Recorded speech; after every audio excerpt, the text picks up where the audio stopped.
Hello everyone, welcome to www.MyOnlineEdu.com's video tutorial. In this tutorial, we'll learn the basics of the loop control structure that is available in C programming. So, what is a loop? So far we have learned, how to write a C program and what are the statements, how to write a statements into C program, basically the instructions, right? So we know that printf is a instructional statement which prints something. So if we are asked to write your name 5 times, how will you write it in C program? So far what we have learned, what we have seen is we will be, let's say your name is John, and so the way that you will be writing your name is printf, right? Your name is John. If you have been asked to write it 5 times, so you'll be writing it 5 times, correct? Okay, so similarly 5 times you'll be writing it printf John. So so this is the first time, second time, third, fourth and fifth times. This is the way that you'll be writing it 5 times. Now imagine if you have been asked to write your name 100 times, what will do? You'll write this 100 times, these printf statements 100 times, But is it possible? No, right? I mean, that is not the way that you should be thinking of writing a program, correct? So this is a completely inefficient method. That is why the loop statements comes into picture. This is called the loop control structure. What you are in the loop will be doing is, you will be performing a particular instructions. You will be doing a particular set of instructions in a loop. That means in multiple times, in a repetitive manner. So the basic loop statement that is available in C programming is a while statement. Okay, so the syntax is something like this: while condition, okay, and then open bracket, then here the statements, and then the closing of the loop. What it does is, it first tests the condition, whether the condition is true or not. If the condition is true, then it enters into this particular, the first statement available, then it goes with the number of statements, that means the last statement, and then again it goes back on the condition again, it tests the condition again. Okay, even now at this point of time, if the condition is again true, it will go inside this particular, again it will start executing the statements from the first one, and again it will go back, it will execute the last statement, and then again it will go back to the condition again. So this is how the whole cycle will go on. So as you can see, so there must be some point of time we need to make this condition false, otherwise it will be a forever loop. That is called the infinite loop. So to make that condition false, we have to write something inside this while statement when our condition is met, so that we know that now we have to make it false. I'll give an example of printing our name 100 times. What we'll do is, I'm writing a program here to print our name 100 times. Okay, so let's say int x is our, and I'll assign it with a value 1. So that means I am defaulting the value 1 to x by the time of declaration. Okay, so now while x is less than equals to 100, what I'll do is printf my name, which is John, let's say, and then what I'll do is x plus plus, I'll increment the x. Okay, so what will happen is, when we write this program, a variable location is designed, which is name is x, and the value is initialized with 1. Now while this condition is true now, because x is 1 and 1 is less than is equal to 100, so the statement will go inside this. Okay, so the statement will go inside this.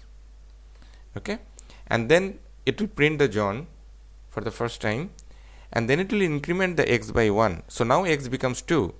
So as we know, again the control will go back here to test the condition. Now the 2 is less than 100, yes, so again it will print this value John, and again it will be incremented by 2. Now it will be 3, x will be 3, and it will go back again. So this is how the things will happen until x becomes 100. So now once x is 100, it will print this value John, and it will be incremented to 101. So now x becomes 101, correct? So now this test will give me a false. Since it is a false, it will come out directly of here, because that is the end of while, and which is also the end of the program. So that means the program will end here. So when the value of x is 101, it will automatically come out of the loop. So this particular loop, whose structure is from the opening bracket curly brace to the closing curly brace, the control will go outside of this curly brace. Okay, so that is how the while programming is done. Now another form of the loop structure is our for loop structure. So C has given us a for loop structure. The basic structure of the for loop is something like this. For, we do the initialization here, then the condition, then the increment or decrement based on our requirement, we do it. Then we open the curly brace, we write our statements here,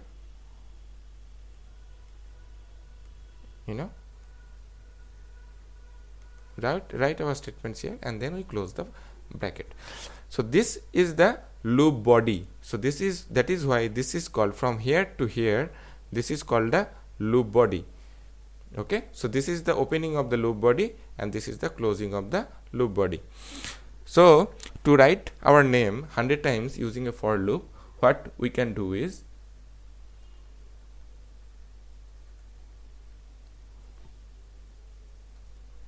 int x. Okay, so now we'll write for x is equal to 1, x is less than is equal to 100, and x plus plus. Okay, so printf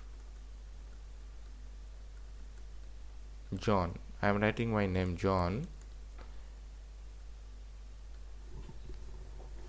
So this is the end of the program. So let's see what is happening. As we know that the first semicolon is the initial statement, initialization statement. So this is my initialization statement, and this is my conditional statement. So this is my initialization statement, this is my conditional statement, and this is my incrementation part. Okay, so what happens automatically when the program compiles for the first time? So the value of 1 is initialized to x. So in that variable value, x now got 1. Okay, and then the condition is tested. So 1 is less than 100, which is okay.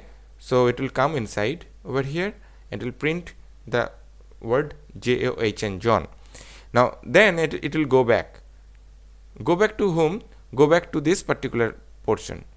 Okay, so basically it will go back here to this particular portion.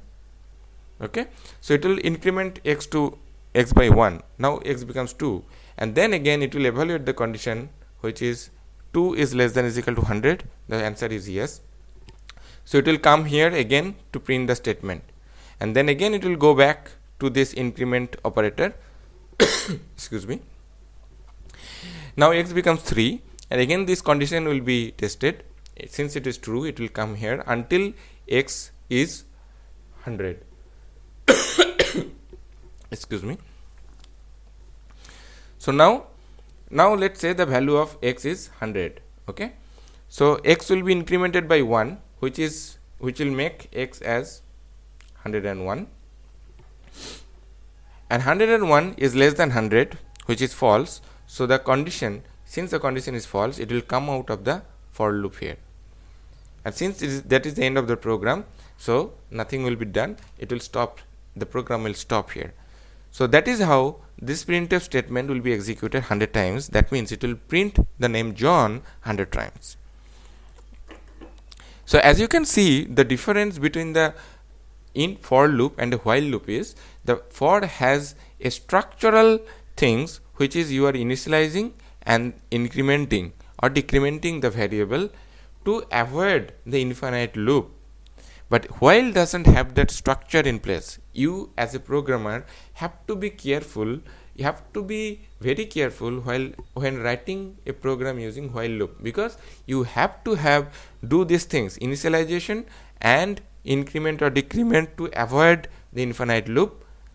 Some point of time you have to avoid by making the condition false, otherwise it will be looping infinitely. So that is the thing you have to keep in mind.